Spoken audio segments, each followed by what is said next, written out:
Welcome to my channel. ఈరోజు మన recipe ఉప్పు చేపలతోటి వంకాయ కర్రీ చేద్దాం.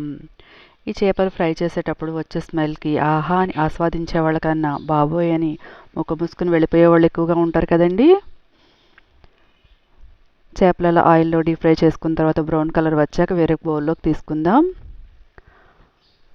ఇప్పుడు అదే ఆయిల్లో చిన్న సైజ్ ఉల్లిపాయ 4-5 పచ్చిమిరపకాయలు కట్ చేసుకుని వేసుకోవాలి. ఉల్లిపాయలు ఎక్కువగా వేయకండి, కర్రీ స్వీట్నెస్ వచ్చేస్తుంది. చాలా తక్కువగా వేసుకోవాలి, అప్పుడే మనకి కర్రీ టేస్ట్ అనేది చాలా బాగుంటుంది.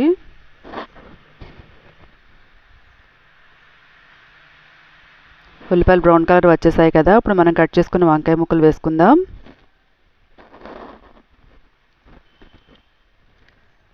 ఈ కర్రీలో ఉప్పు అన్నది వేయవసరం లేదండి మనకి, ఎందుకంటే ఉప్పు చేపల్లో ఉప్పు ఉంటుంది కదా, ఆ ఉప్పే సరిపోతుంది.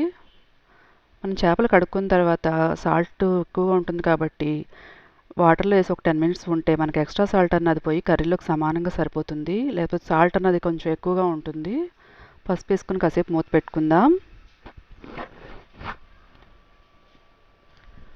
ఒక 10 మినిట్స్ అయిన తర్వాత వంకాయలు మగ్గిన లేదో చూద్దామండి. వంకాయలు ఆల్మోస్ట్ మగ్గిపోయినాయి.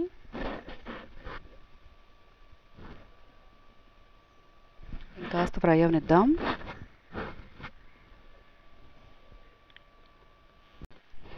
ఇప్పుడు మీ రుచికి తగ్గట్టుగా కొంచెం కారం వేసుకోండి. కారం వేసుకున్న తర్వాత కొంచెం కారం వాసన పోయేదాకా ఫ్రై చేసుకోవాలి.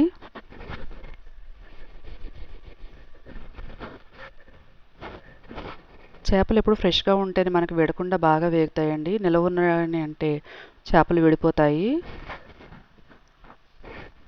ఇప్పుడు కొద్దిగా వాటర్ పోసుకుందాం. వాటర్ కూడా ఎక్కువ అవసరం లేదండి, కొంచెం సరిపోతుంది. ఒకసారి అంతా కలిపేసుకుని మనం ఫ్రై చేసుకున్న చేప ముక్కలు అందులో వేసుకోవాలి. చూడండి ఎంత క్రిస్పీగా ఉన్నాయో. కాసేపు అలా కూరలో మగ్గితే మనకు సాల్ట్ అన్నది సమానంగా సరిపోతుంది.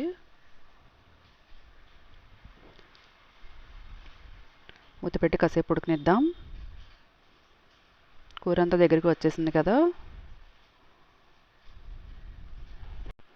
అంతేనండి, మన కర్రీ అయిపోయింది.